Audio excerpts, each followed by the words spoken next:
Hey guys, it's Merrick coming at you not live, and today I have a bit of a figure update, which is something I kind of don't normally do, all things considered.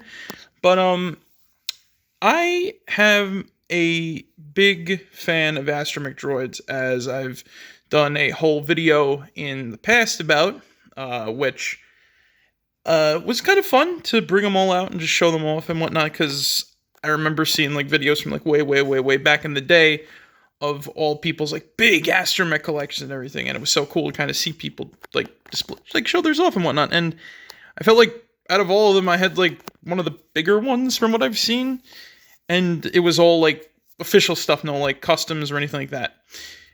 But one of those things that I was pointing out, like this guy kind of went over the history of some of them, considering that, we're in a bit of a weird time when it comes to Star Wars merchandise, that I was going over the Build-A-Droid figures from the Legacy Collection, and I kind of really enjoyed their designs and whatnot in terms of like what we got out of them, and I always kind of wanted to finish off that collection, and, well, today I did it. I kind of got all of them. Well, and I'll get to the reasons why I say I kind of got all of them. Because there is an odd outlier in this number here. But before I go into that, let's go over what we got in terms of the figures here. So, as you can see, they're all of different makes and models. And we got 2 of each. But the Build-A-Droid line wasn't exclusively Astromech droids, but it was nice to see that we got about 10 different Astromechs out of it.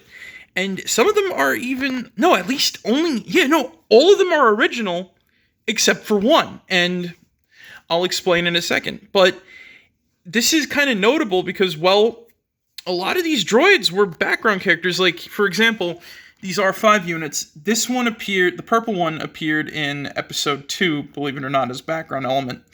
I think in the scenes when they're on Coruscant and down in the Undercity chasing after Zam Weasel.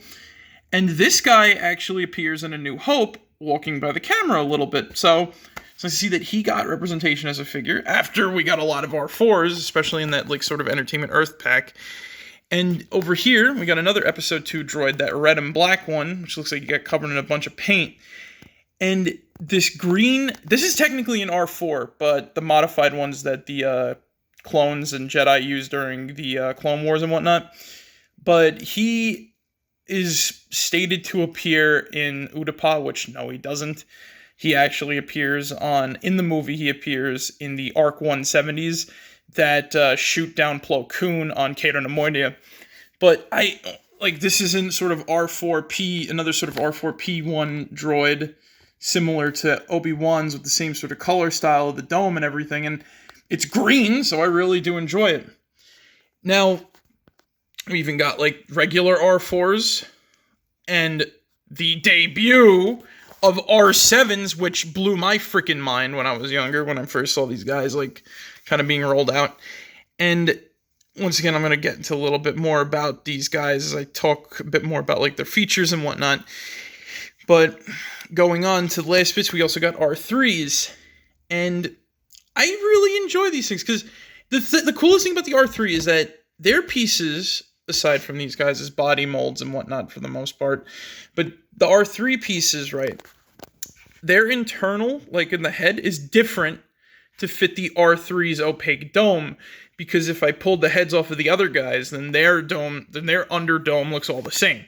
So they went out of their way to design that specifically for the R3s, which is pretty damn fucking sweet. Now, we only got 10 droids and 2 of each type of droid, and it's really nice to see the variety that we get here.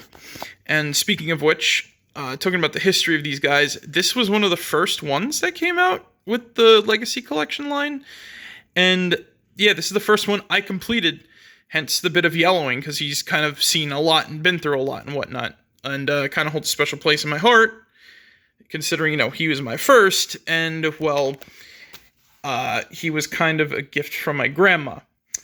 But I don't want to really get into that too much. So here's how this kind of all played out, right? How the hell did I track down all these guys? Well, it was not easy. the whole idea is with the Build a Droid line is buy all the figures, you get the pieces, and you build the droid. Now, I didn't do that. I only did it with one, this guy. I had to track down all of these guys sold separately. Not as pieces, no, I bought them whole, thankfully, from secondhand. And it kind of all started when I was at a flea market and I bought this guy and this guy for $3 a pop. And I was thinking, like, you know what? I might as well get them all because, number one, I always wanted R7s, and these guys are actually pretty damn important, too, for this sort of thing. And I always wanted R7s. I always wanted to, like, sort of finish this off because, especially, like I said, we got some nice-looking droids like this dude and this guy, and plus R3s are my favorite, so I want all the R3s. So I kind of went around on eBay and anywhere I could possibly find them to just try to, like, finish off the collection. And, well, I done did it with a lot of a lighter wallet because a lot of these guys are really expensive. This green son of a bitch in particular is $50 from what I've found. And, yeah, like, the lightest I got with them was $3. The lowest I got in the high numbers, I believe, was about 40 to 25, if I remember correctly. I gotta check my eBay receipts. But the thing is, though, is that, like, and one of the droids, now, here's where I come into the but part here.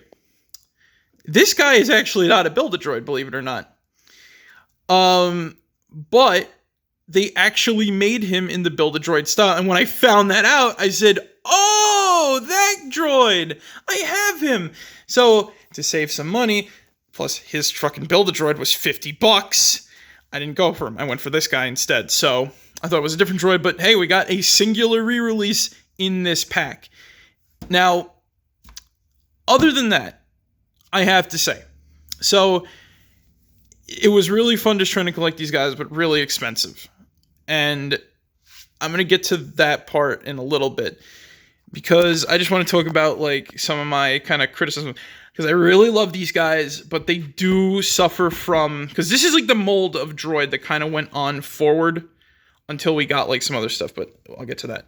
So my criticisms of these guys are they're very limited articulation in terms of, like, the middle leg where you have to pull out the leg in order to get rid of it because, you know, build a droid, you have to put it all together and whatnot.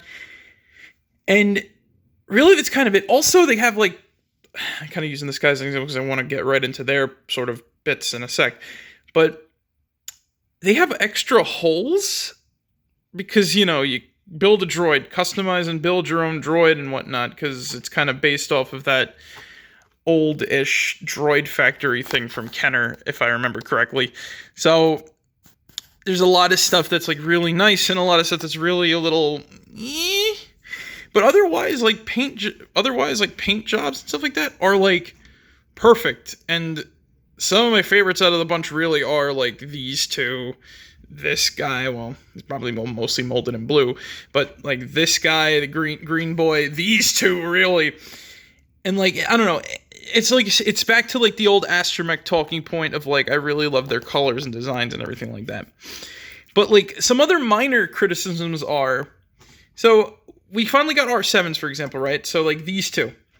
Now, out of all of the droids that we got in this, right? Why the hell did they decide to give the R7s the jet boosters that R2 units have, that all, like, R-series Astromech droids have? It doesn't really serve them any other, like, purpose, because specifically the R7 was designed to work with E-Wing, like, starfighters and speeders or something like that. And why do they need the boosters out for this sort of thing? It's especially jarring because none of the other ones come like that. Like, hell, not even the singular R2 unit. You know, it's all regular pieces and whatnot. But no, these guys, for some reason, like, I guess for the sake of variety and whatnot. And hell, I got this guy without them because, to be honest, I don't think I really need them too much. Because, like, they look fine with or without them. I guess I got lucky with this dude, you know, completionist sake and whatnot. But, yeah. Also, it's a little weird, but at least it's nice to see, like, a lot of the droid representation brought forward.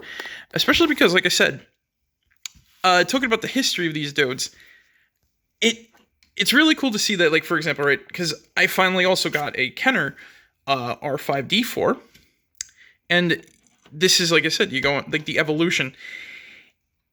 So we went from this to like, you know, like the spinny head guys that make the leg go in, to like just having a piece removable with like some R5s, to like the Build-A-Droid, and then for some reason to this, and we all know why this is yep, there we go.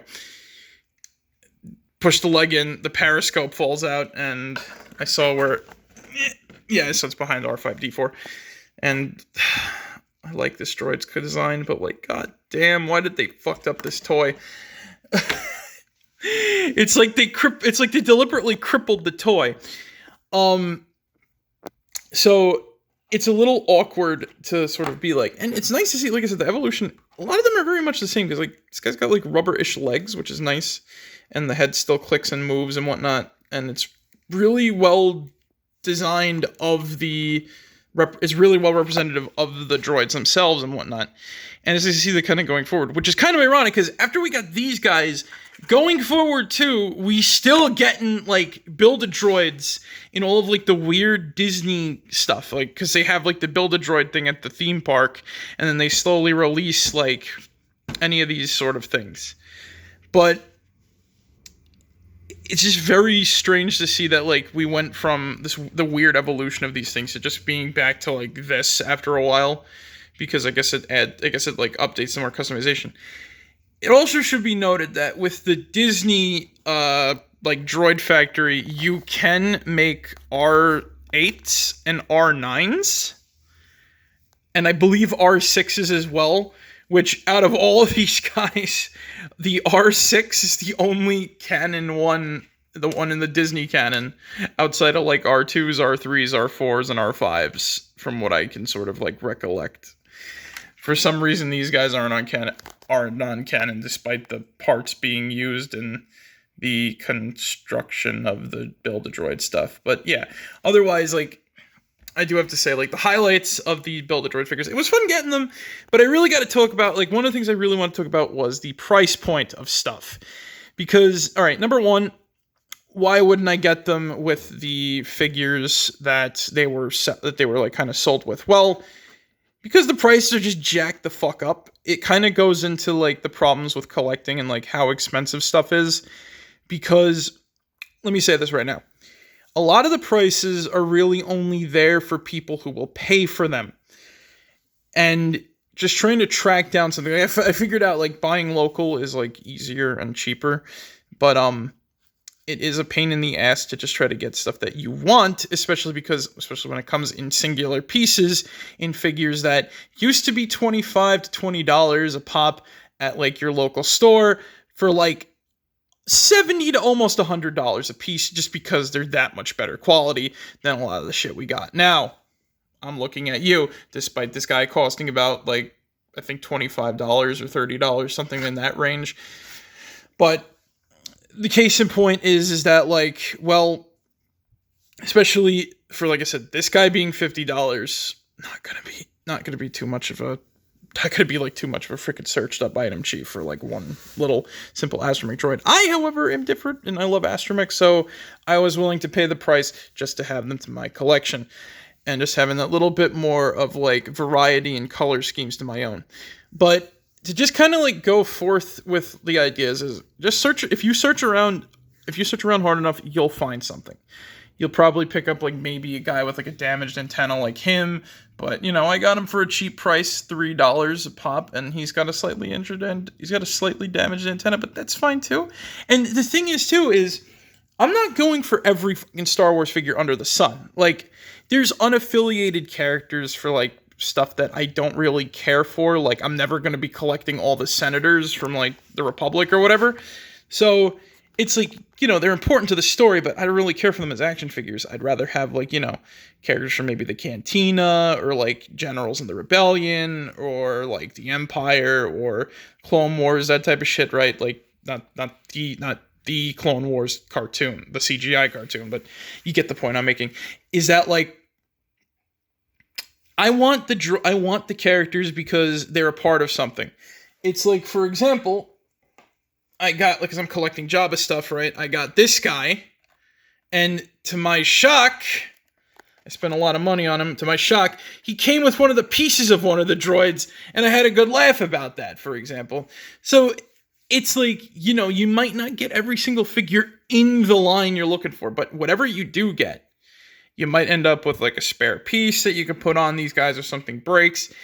It's a whole weird situation. But I wouldn't recommend trying to get all the figures to get these guys if you really want them. I just recommend searching out either the pieces individually, if you could probably get those for cheaper, or at least try to find them at whatnot. And it's well worth it for something like getting like the first R7s ever made, especially because this guy is Luke's droid, and this one was one of the example pictures in the new Essential Guide to Droids, which is fucking awesome. Plus, I love his color scheme. Green, green, green. I love green. I love purple. But, you know, green and red with black head and everything like that. Chef's kiss. So, yeah, these are all of the somewhat legacy Build-A-Droids, because I'm not spending $50 on this guy as a Build-A-Droid, because I already have him. And I don't know. I just kind of wish that we'd get like Astromech droids like these nowadays, because I don't know. I like just the ability to do this and spin the head around, because, you know, like, you don't need all the bells and whistles to make a toy, because this is kind of what happens when you do all the bells and whistles. Basically, if anybody, I highly doubt anybody in the toy industry like looks at these videos, for example, like any collectors, but I have to say this: never do something like this, where you're trying to give everything to everything because, you know, you want the value to be whatever, but sometimes play features come at the sacrifice of, like, the basic things of the toy, and, like, this completely misrepresents a droid. I still love this guy. Like, I love the colors and everything like that, but this is a bad toy. But even so, I really do love these droids, and I'm definitely going to be continuing collecting our series Astromech droids until, I don't know, when I stop collecting. But that's the whole fun of it, though. Just hunting them down, trying to find it, and, you know, hoping you get some from something you like, rather than, you know, getting a million different non-canon droids that are, like, Halloween, Christmas themed, and, yeah, Disney kind of, like, fucked and dropped the ball on all of this collecting stuff. But anyway, guys, I will catch you later. Merrick out, and thank you for joining me for this. Peace.